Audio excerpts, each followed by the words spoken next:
అసలే మంచి రంజు మీద ఉన్నది రాజకీయం. గిసొంటియాల ఒక పార్టీ లీడరు ఇంకో పార్టీ లీడర్ను కలిసిండంటే పక్క కండువా మారుస్తాడు, జంపవుడు ఖాయం అని జోరుగా ప్రచారం నడుస్తుంది. అసొంటిది అందరు ముంగట అమ్మురుకొని కెమెరాల ముంగట పెద్ద పెద్ద డైలాగులు కొడితే ఎట్లుంటది? అది కూడా నువ్వే గెలుస్తావని అవతలి పార్టీ లీడర్ని అన్నాడంటే మా పార్టీ ఓడిపోతుందని ఒప్పుకున్నట్టే కదా. హౌ మన మల్లారెడ్డి సార్ గురించే చెప్తున్నా. అయితే ఏసీ ఆఫీసుల మీటింగులు, ఎండల బస్ స్టాప్ ల కాగితాలు పంచుడు, హోటల్ ఓనర్ను ఓటేయమని కోరుడు.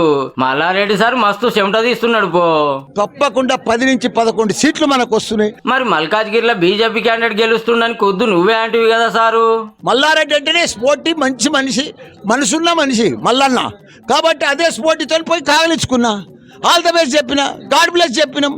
తప్ప అది రాజకీయంలో నెరి ఇంత మంచితనం పనికిరాదేమో మల్లన్న. నేను జంగ యాదవ్, వదిలేసి యాదవ్ కూడా నా ఎలక్షన్ల నాడు కలిసి ఆయన కూడా చెప్పిన, అన్న ఆల్ ద బెస్ట్ అన్న, నువ్వే గెలుస్తున్నావు అన్న అని చెప్పిన. తప్ప గెలిచిండా? ఇప్పుడు ఆయన గెలిచి నేనే గెలుస్తాడా చెప్పు? ఇంతకిప్పుడు మల్కాజ్గిరిలో ఎవరు గెలుస్తారంటావు? గెలిచేది రాగిడి లక్ష్మారెడ్డి గారు భారీ మెజార్టీ తోటి. నిన్న ఆ సార్కు ఫేస్ టు ఫేస్ చెప్పిండు, ఇవాళ ఈ సార్కు ఫేస్ టు ఫేస్ చెప్పిండు. ఏ ముచ్చటెట్లున్నా మనం మల్లన్న మంచి మాట కారిపో.